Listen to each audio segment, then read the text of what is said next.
Welcome back to the Modern Hippie Podcast. I am joined today by Kyle Quincey, who is a former professional hockey player, having played for the likes of my personal home team, the Kings, as well as the Detroit Red Wings, where he won a Stanley Cup. Kyle is currently the vice president of the Colorado Avalanche Alumni Association, which helps NHL alumni transition to civilian life after hockey. As part of that mission, Kyle has founded the Do Good Ranch, which is a retreat center in Colorado, and certainly where my interest has been sparked in what you're doing. So thank you so much for joining me today, Kyle. Oh, Barrett, thanks for having me. It's such a pleasure. I always love meeting other former professional athletes who have gone, it sounds like, down similar paths. So I'd love to share your story a bit. Tell us about your life as a professional hockey player and what was that kind of like when you transitioned out?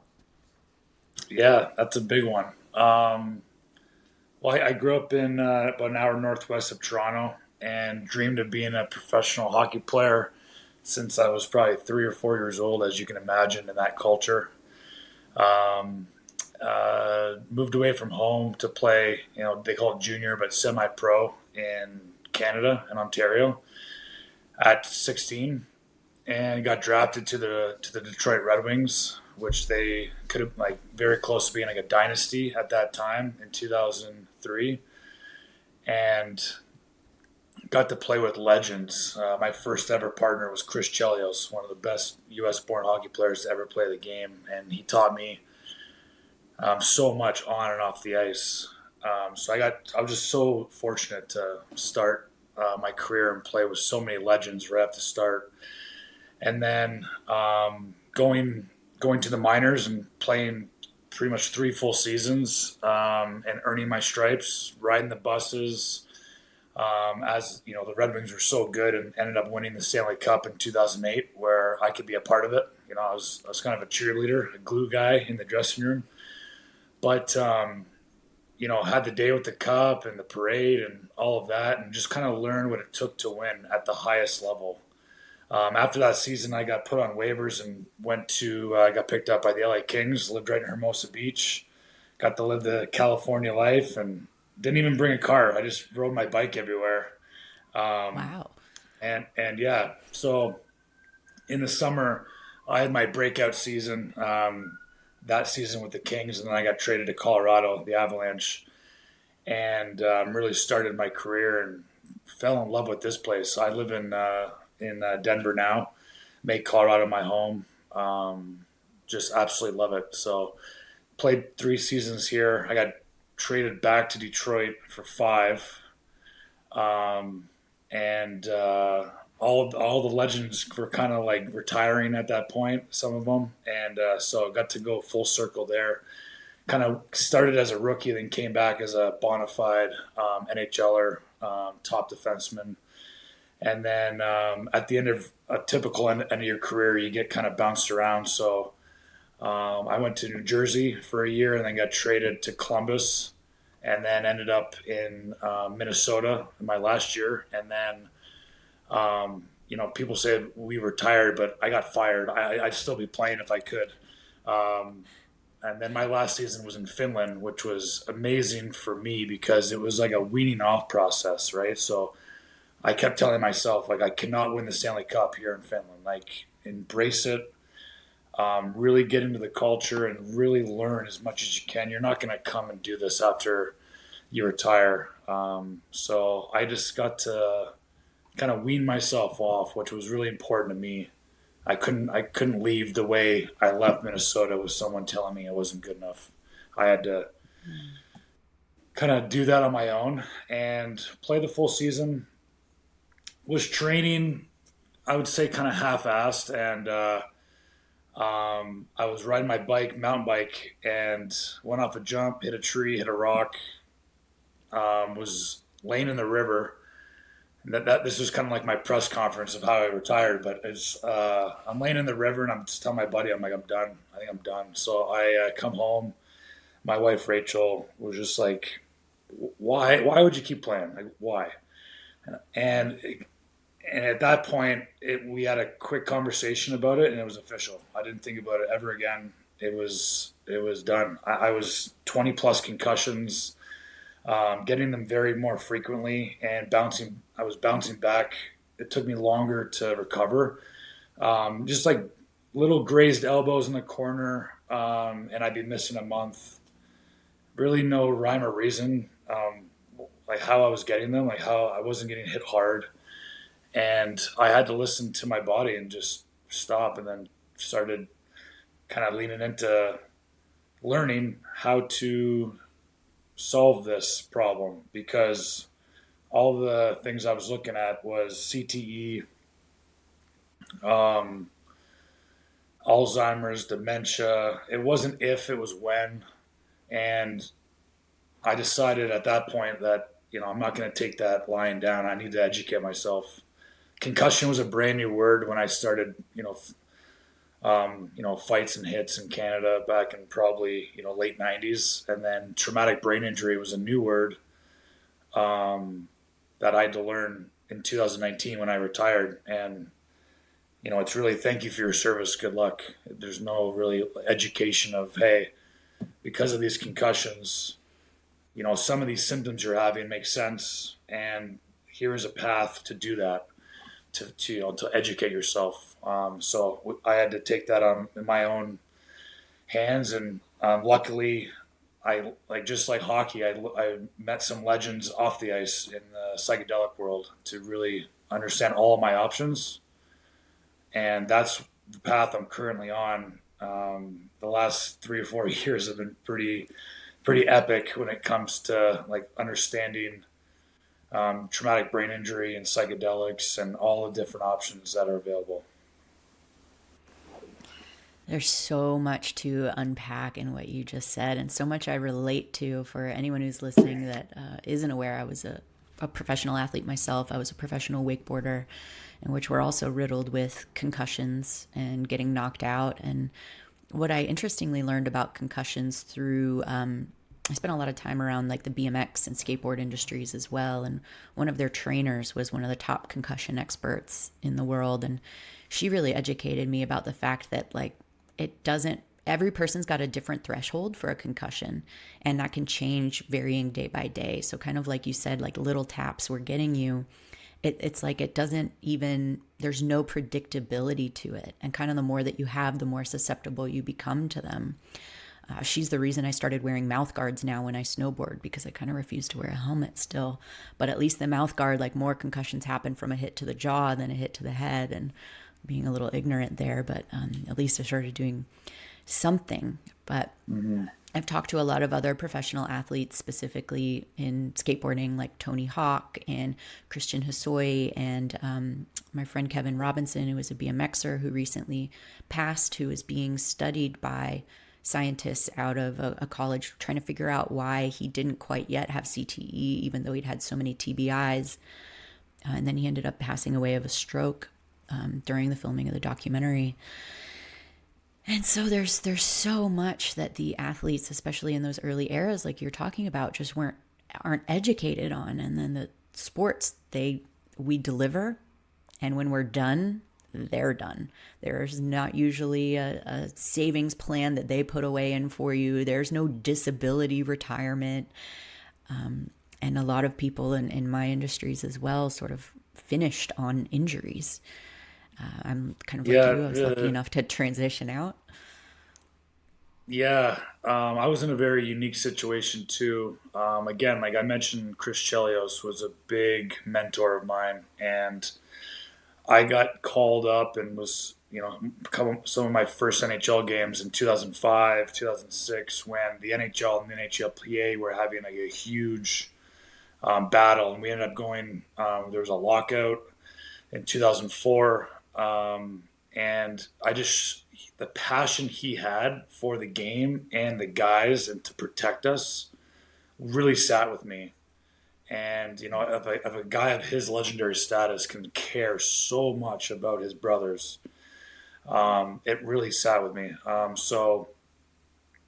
Another guy I looked up to in our hometown was Steve Monador, and he was struggling with some substance abuse, and then his concussions were in such a short time in a dramatic way, and how he took his life, and how his life ended, was so tragic. It like made everyone like, okay, well, this is a real thing.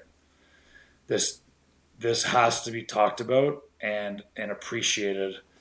Um, and I don't. I think Steve, that whole story was for a reason to save a lot of us. That's the type of guy he was, but um, really eye opening. And we went to Dan Carcillo and went to the NHLPA, and I was one of the NHLPA guys for Detroit at the time, and we tried to figure out a transition program. How do we take care of the guys after they're done? Like, there's the purpose, there's the identity, the lack of mission, the loss of accountability network.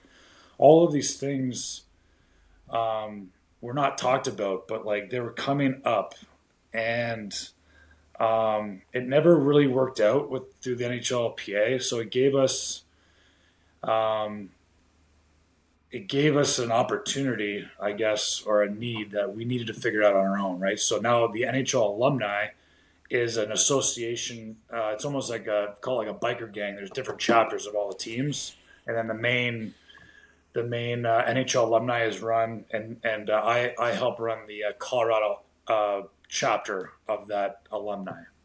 So we take care of each other, make sure guys are good, and then we help grow the game that's given us everything. So we give a lot of support and financial support and everything to the hockey in Colorado, youth hockey, and we help coach a military hockey team, the Colorado Warriors.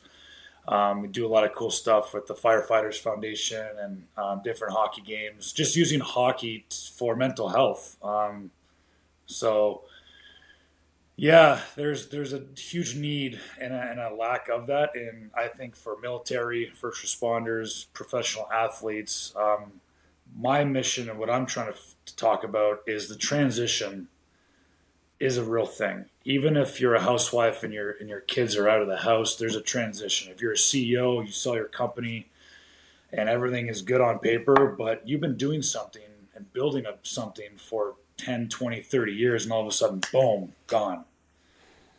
And there's there's tools out there to help with that. And that's what I'm on the mission to figure out and put into language for people um, to educate themselves and access them and to be part of a greater community. I love that. I know my experience was a complete loss of identity when I transitioned, even though I was transitioning a little bit into like Hollywood stunt work. It was still like, I think what people don't recognize is that to get to that elite level, it takes a dedication. It takes almost a selfishness where I missed my freshman orientation of college. I missed school dances. I missed the important things of and parents' birthdays and holidays because I was off competing because that was my priority. And I'm sure it was similar for you. And so there's just this dedication of eat, breathe, sleep, your sport. And I'm sure, as you kind of mentioned, I can imagine moms go through that too, where it's been eat, breathe, sleep, your kids, and then they're out of the house. Or the CEO entrepreneurs who have eat, breathed, and slept, getting their business off the ground, getting their business to rise. And then when you walk away from that, there is that massive question of who am I? Now you have to introduce yourself as someone different. It's like, I'm no longer still Barrett, the professional wakeboarder. It took me years to be able to stop saying that. Yeah. Some of the BMXers I know are like, you're never done being pro. And I'm like, that's actually not true.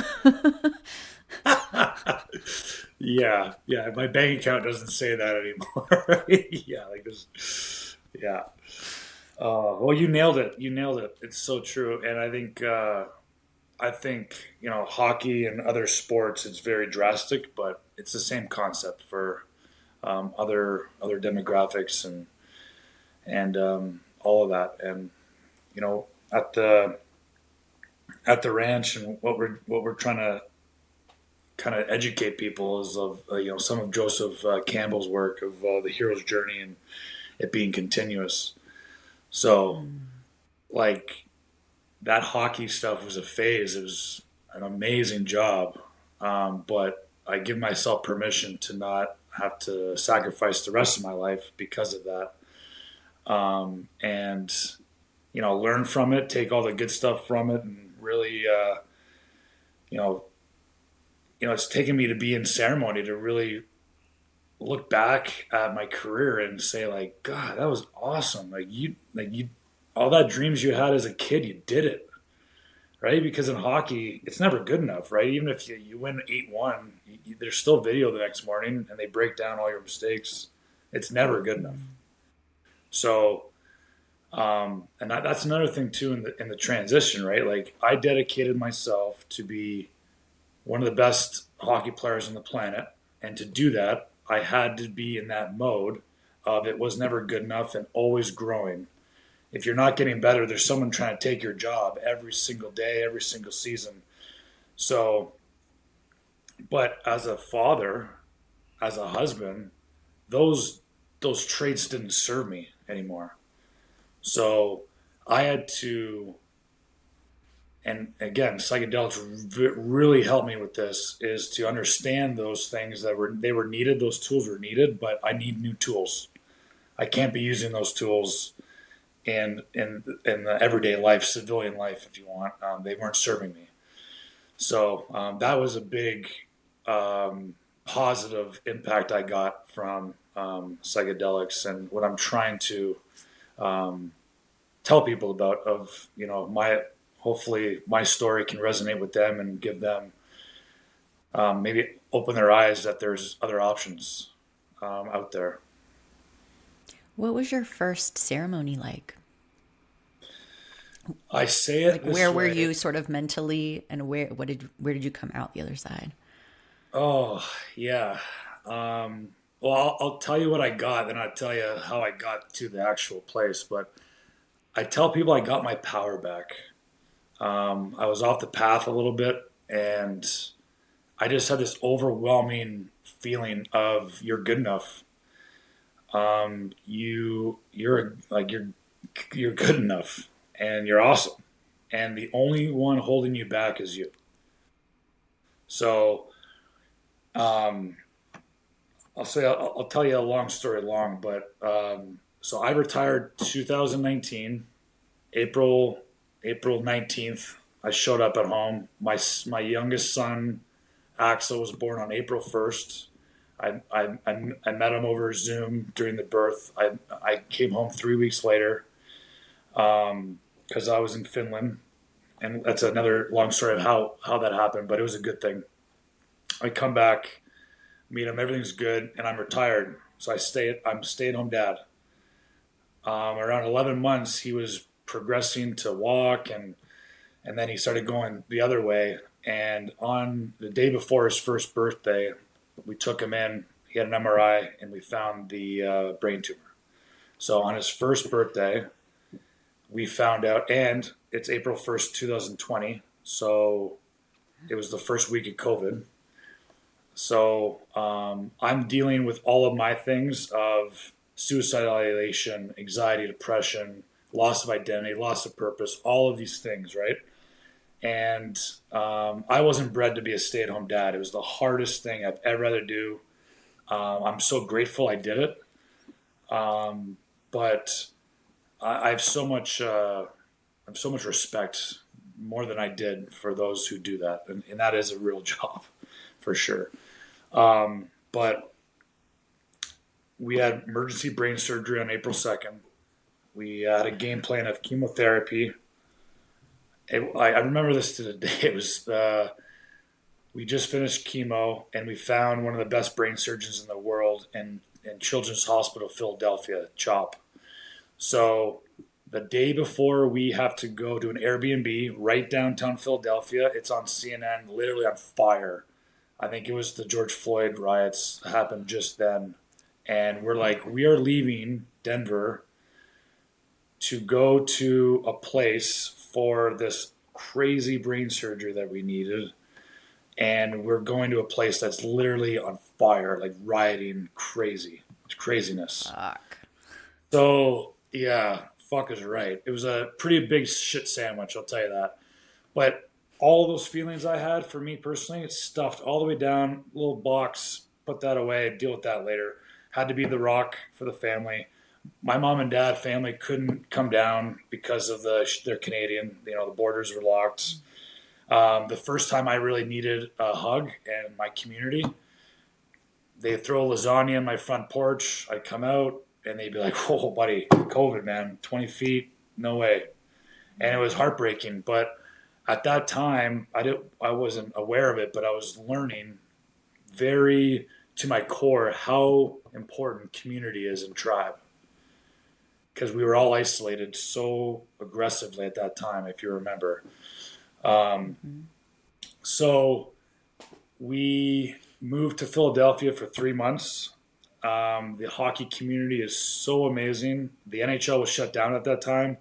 A goalie I played with in Colorado, Brian Elliott, his name is, amazing. Love these people, and they called me the day before we leave. And remember, we're watching the riots on, and we're saying like, I can't believe we're going downtown Philadelphia. And he's like, dude, we live right across in New Jersey, Haddonfield, this amazing little town.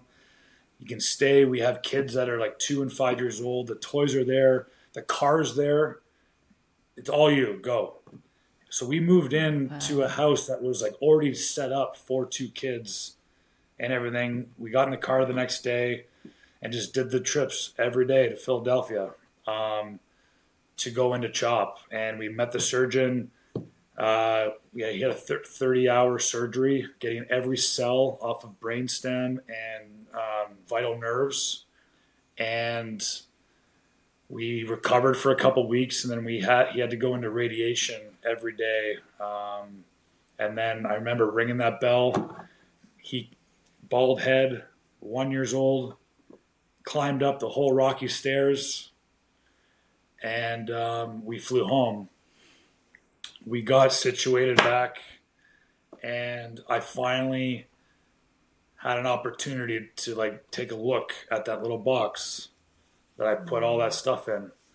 A hockey brother of mine was going through a really rough time, and a large dose of psilocybin saved his life. And he called me. He's like, "I'm going to come pick you up." So he flew, drove to my house. We drove to a farm just outside Boulder, and we did and then that was my first time I did psilocybin at all, and it was a large dose, and that's when I got my power back, and it's never stopped since. It changed my life, and now this is my mission for.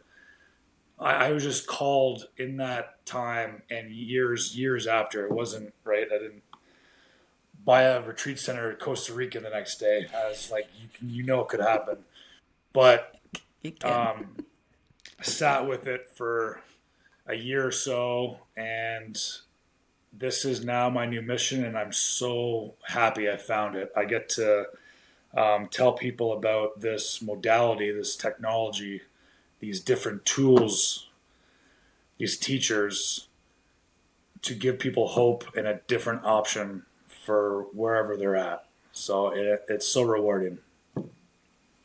I completely relate, and thank you for sharing that beautiful story with us. There's so much that you must have been going through at that time, and how wonderful that your friend had the experience and said, "I know exactly what you need. Like, basically, do you trust me?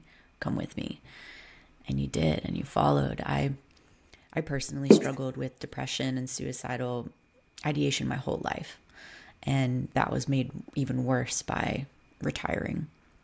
And mushrooms saved my life as well. Like, my very first journey, a clear consciousness came through and walked me through how to feel love for myself for what must have been the very first time in my entire life. And I was like on cloud nine, like, what is going on here with these mushrooms? And since doing the work with them, for me, that was back in 2016, I had that journey. And then I began to pursue all the other medicines. Like, I don't know what I don't know. And I felt like I had been suffering for so long that now that I'm on the other side of that, it's certainly been revealed to me that it's my purpose in life to share these mushrooms with anyone who's willing to take a look at them, because Hmm. the transformation is so profound and so powerful, and everyone deserves to tap back into their own power, to open back up their heart that's been closed off from all the traumas, all the triggers, all the bullshit that we've gone through. It is so possible to reground and reopen the heart and rediscover a passion for life. Beautifully said. Um, yeah, and it's a calling, right? It's not even like I look back like 6 years ago. I was like, couldn't even imagine this is what I'm doing. But it's not even a question, not even a decision really. That like I feel like I'm just called. I have to do this. I have to pursue this, and we have such an opportunity right now. And I live in such an amazing state that I have an opportunity to share this. So it's great. And so eventually you did buy a retreat center property, just not in Costa Rica. It Talk to me was it about the was Do in Good Ranch. it was like it was yeah, let's say like early 2021. Um, where like it was almost like the second wave of the COVID thing was coming, and it was like I've just called. Maybe Yellowstone was going on too. It's like I need a piece of land, some water, if shit goes sideways, like I'm good. And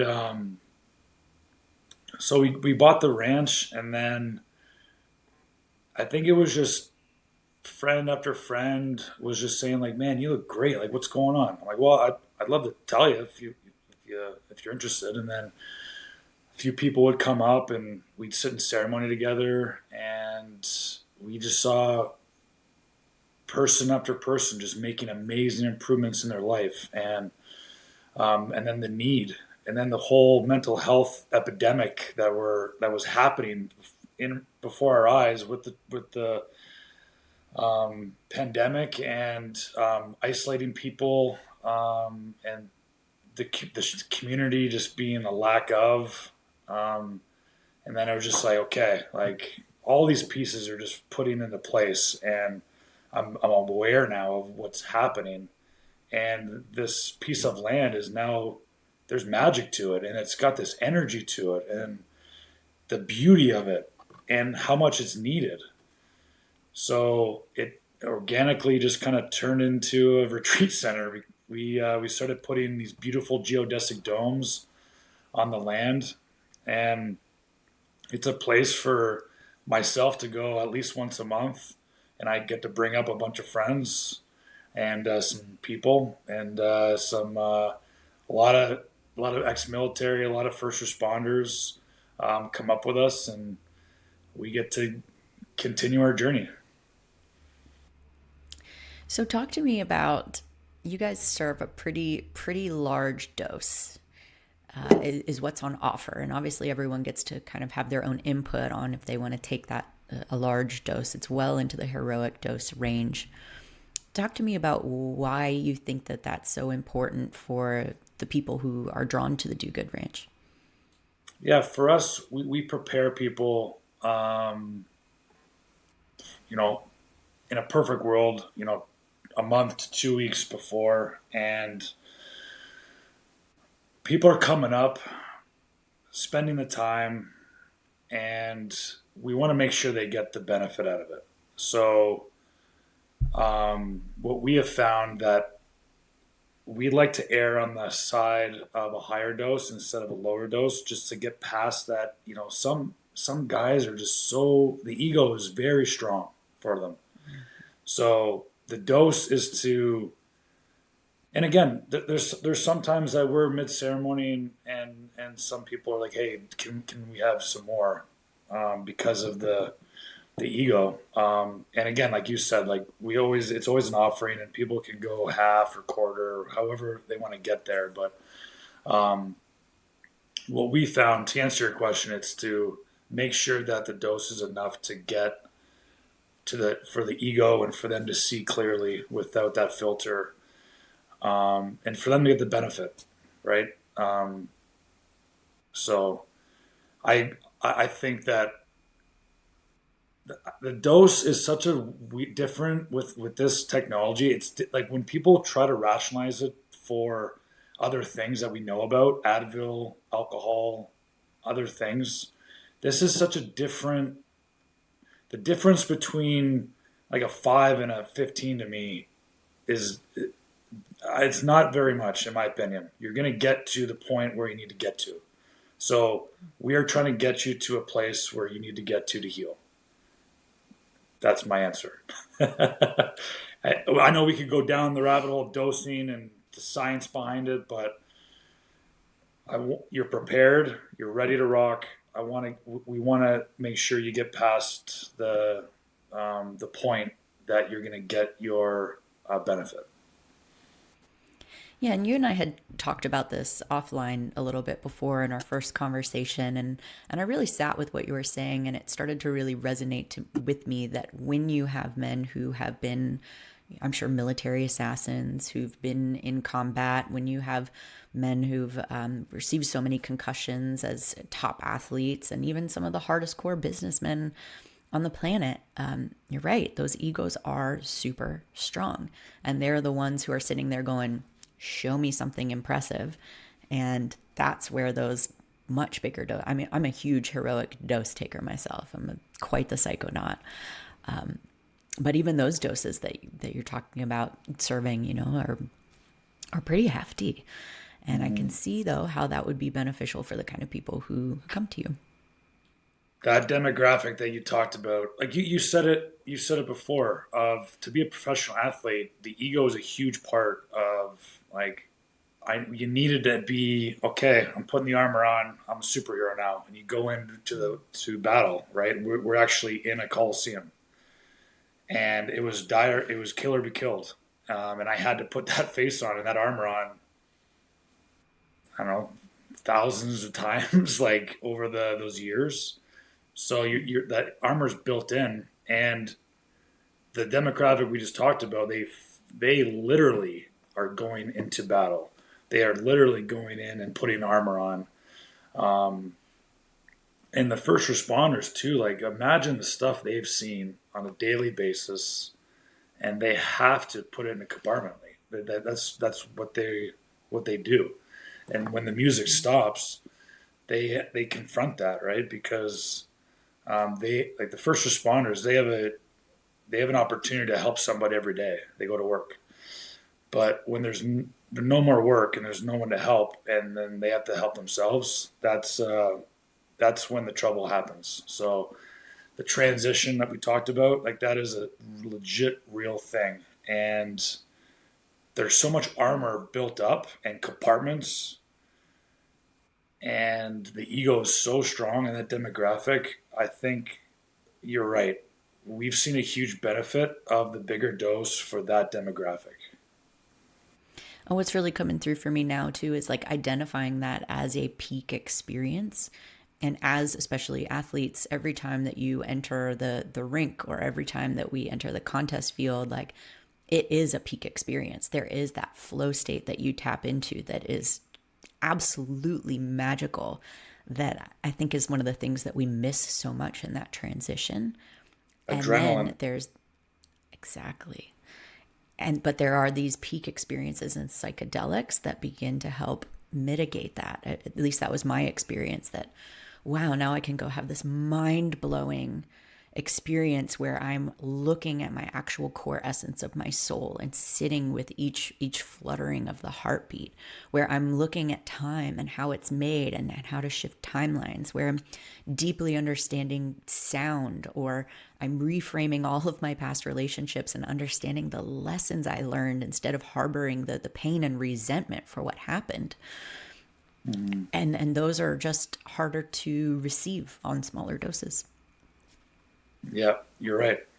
And on smaller doses, like I'd say like higher end of a microdose to a low dose, I've been using with skiing and hockey and golf and other activities to activate that flow state and be in a performance.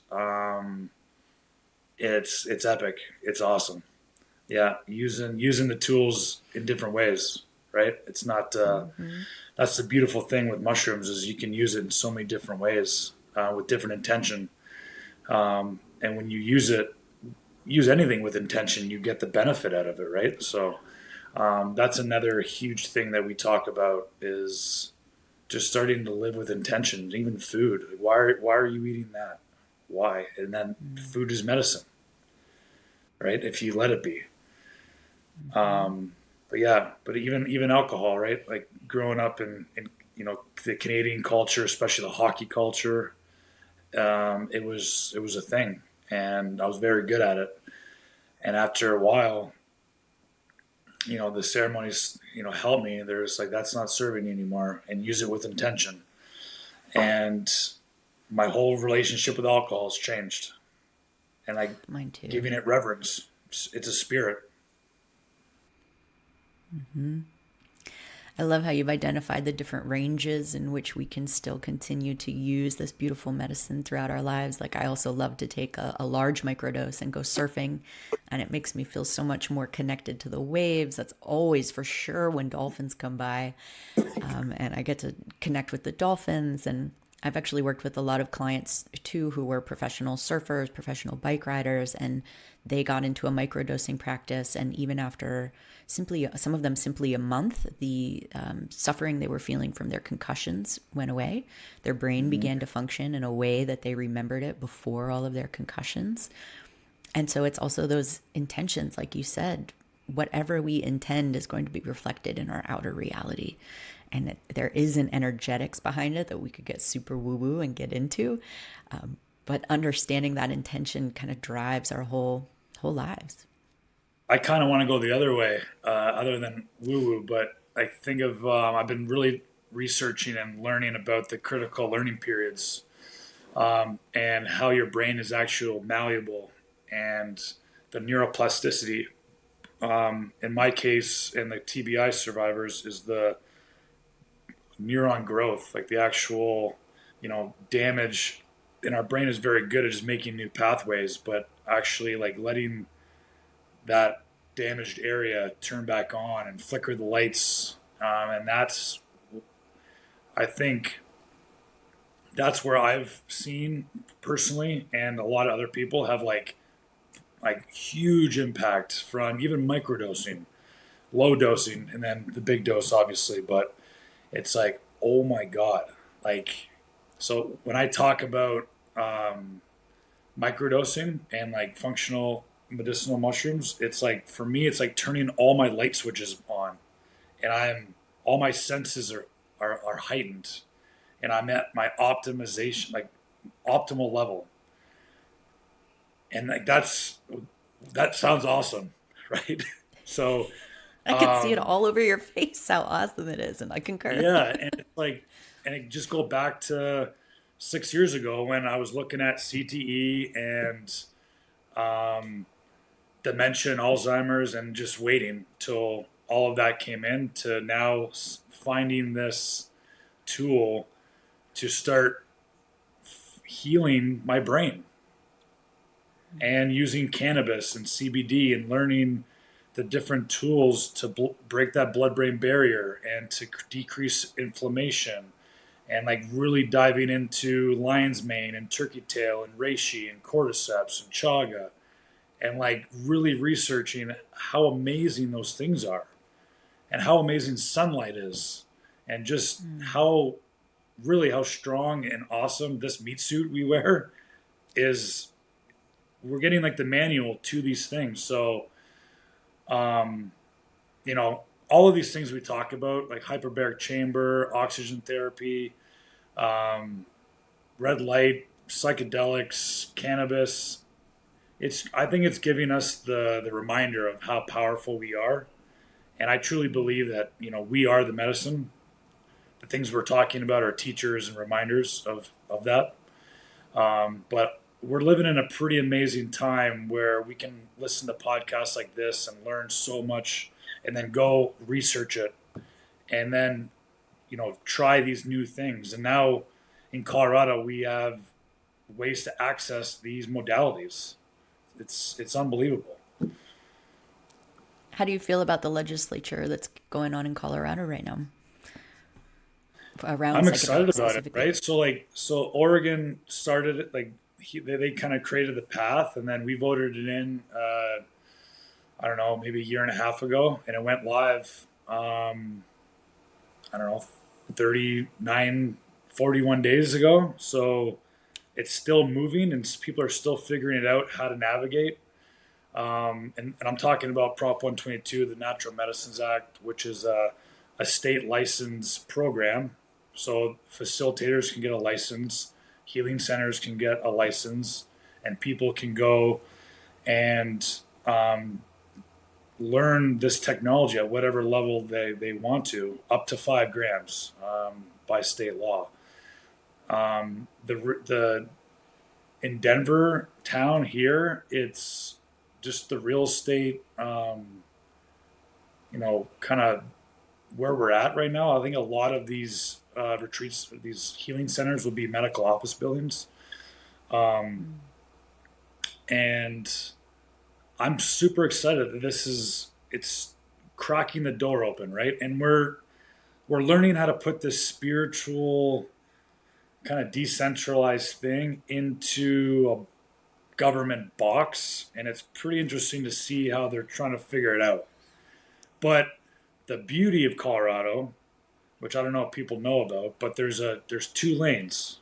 There's the natural medicines and the state license program, and there's a personal use, also called the decrim model. So that also allows places for people to join in ceremony, and people can provide harm reduction services. The There's a couple of language things that we're working out, but you know even if you are a licensed facilitator, like you're not a licensed facilitator when you're using the personal use model, right? It's more of a you're doing it amongst friends, and you're doing it with people you trust that don't have to be licensed, or they can't say they are. So the beauty of Colorado is there's 2 different avenues, and the personal use decrim model, like they're just putting names on it, but that's what's been going on for tens of thousands of years, right? They're just saying you're okay to do it, but Now it's but they've legal. been doing it for tens of thousands of years, right? So it's hard. The more we talk about this, it's hard to like put what we know into this government box. But at the end of the day, it's a positive to where we were, and it's waking people up all over the country, all over the world, that of all the benefits of this. So that's the positive, right? How they how they put rules and stuff on it, we'll see. But at the end of the day, in the greater picture, it's not going to be perfect. Everyone's not going to love it, but it's a positive that 60 Minutes had it on 2 weeks ago, right? Wall Street Journal. It's becoming more mainstream of all the benefits, and that is a positive. Yeah, my parents are starting to see all of it. My dad was an anesthesiologist. My mom was an operating room nurse. They are hardcore Western medicine, and it's something we have huge disagreements on in my family. And now that I do this work with psychedelics, specifically with psilocybin and serving the medicine and coaching people who use the medicines, they're a little curious and they're seeing it on TV. And like my mom watched How to Change Your Mind, and she's like, and her whole thing is it's got to be legal. And I'm like, oh my gosh, okay, but we'll get you there one day. And my dad told me about the 60 Minutes thing. He's like, you need to watch this. I'm like, I think you need to watch this. Yeah. But the way you said, right, there's so many people like your mom that need a stamp of approval, and that there's 2 states that you can do that now.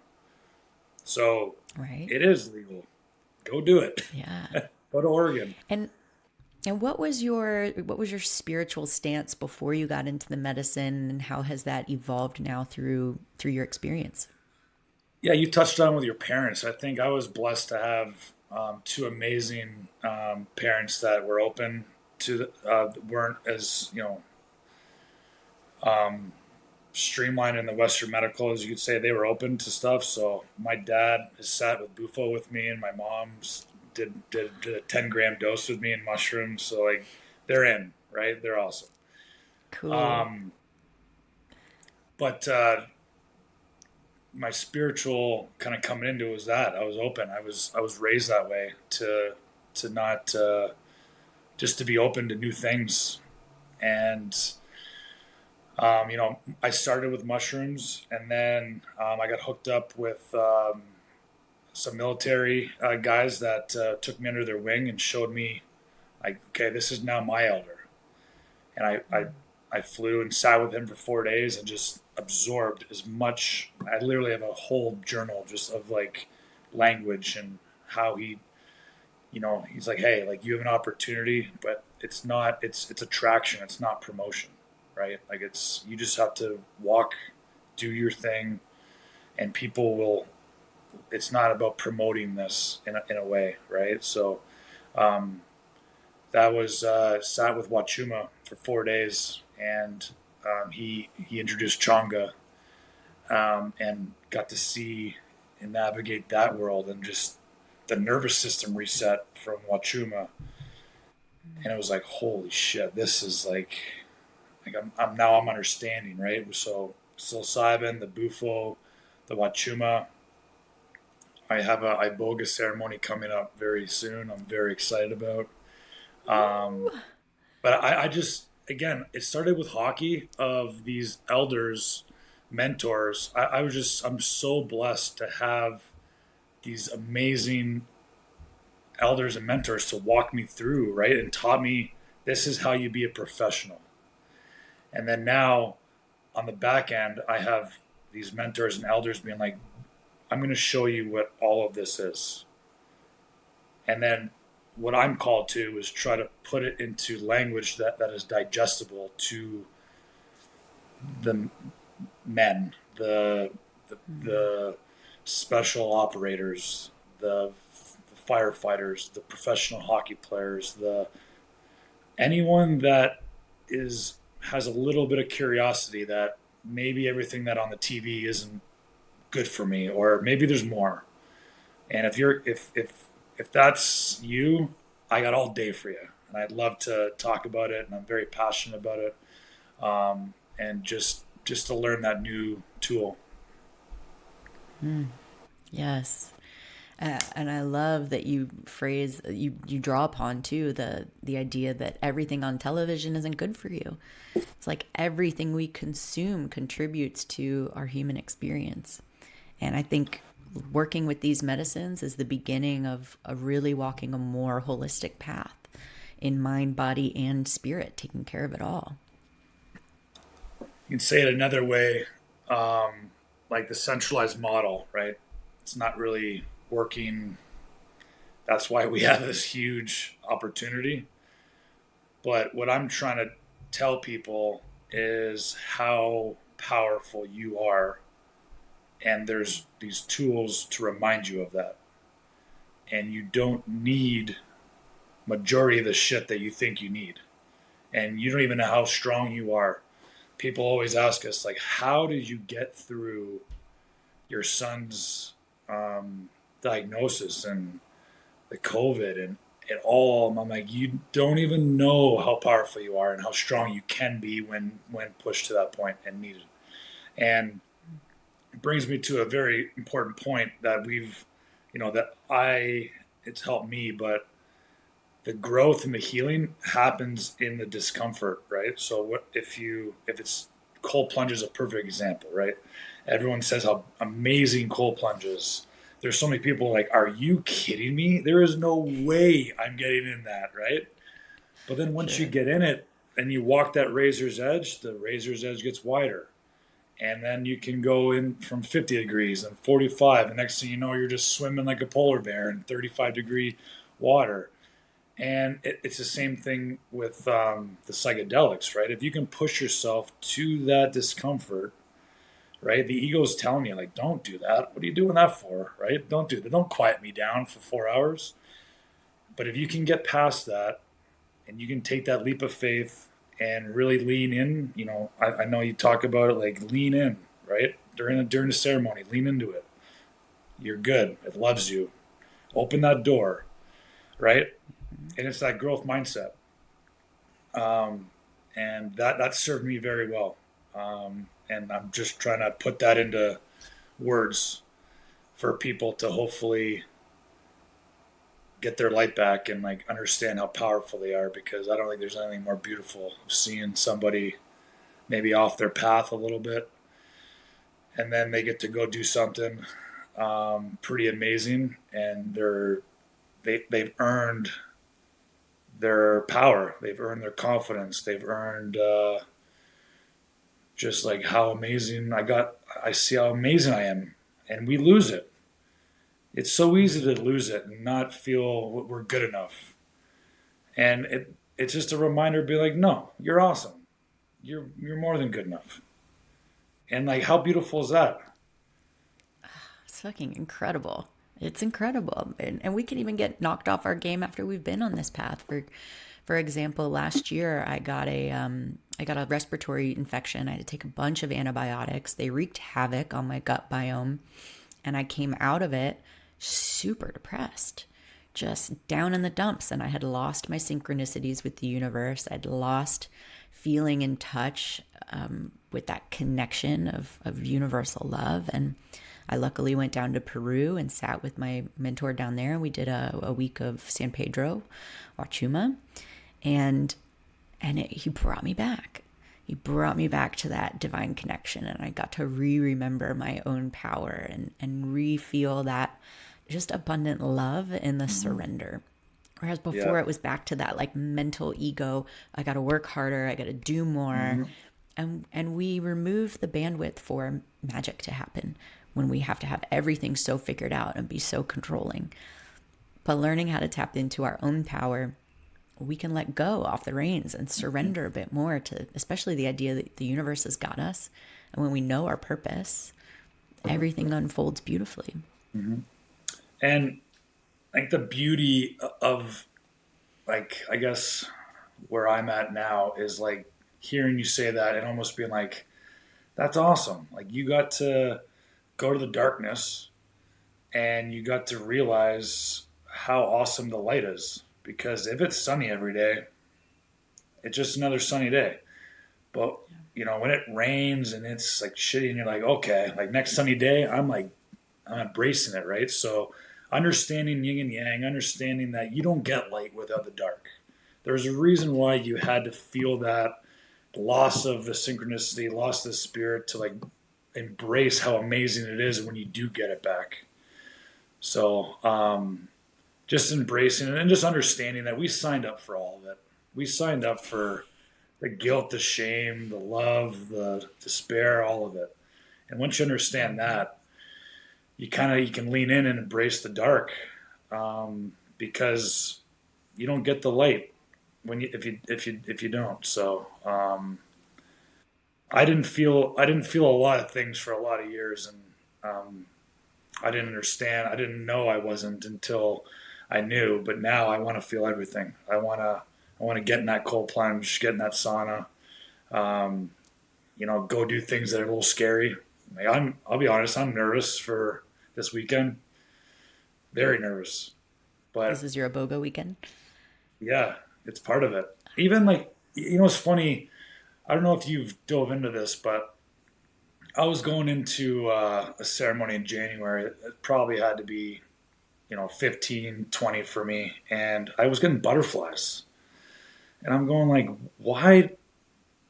Like, I know how much this loves me. I know how beautiful this is going to be. I know how good this is for me. Like, why am I getting butterflies? And I truly believe it was my ego just being like, God, like, I don't want to quiet down. Like, no, no, no. And then you really get to sit with it, right? The more you do ceremony, and you can see the ego like wrestling, and then it actually, you can like see it. Like, it is a thing. This filter that we look through is a thing. And it's so beautiful to quiet that thing down and look through a clear scope. Oh my God, yes. Yes, it is. And I love that you bring that up because that's something I still experience, especially in ayahuasca. I might be super excited to be there. But certainly in the last year, I've been getting my ass kicked a couple times on the medicine, having some real challenging trips. And the lessons in that are so profound, and they are so important for my journey and for my training as a shaman and as a facilitator, that I'm learning these challenging experiences now. But we get to also, like you said, zoom out from that perspective and get to see where, oh my gosh, that darkness was so important. It's like I wouldn't have the knowledge now if not for that darkness, and I couldn't be somewhere else now if not for that darkness. Yeah. It just takes No, takes some yeah, I work, takes talk some about like confronting. these ceremonies and these retreats as like going to the source, right? And educating yourself on these things, and then you own them. Like you now you understand that. Like you take that with you. Like that you own that now, which is like how amazing is that? You get to go somewhere for 3, 4 days or a week, and like really put the intention into it, and be like, wow, okay, I get it. I see it.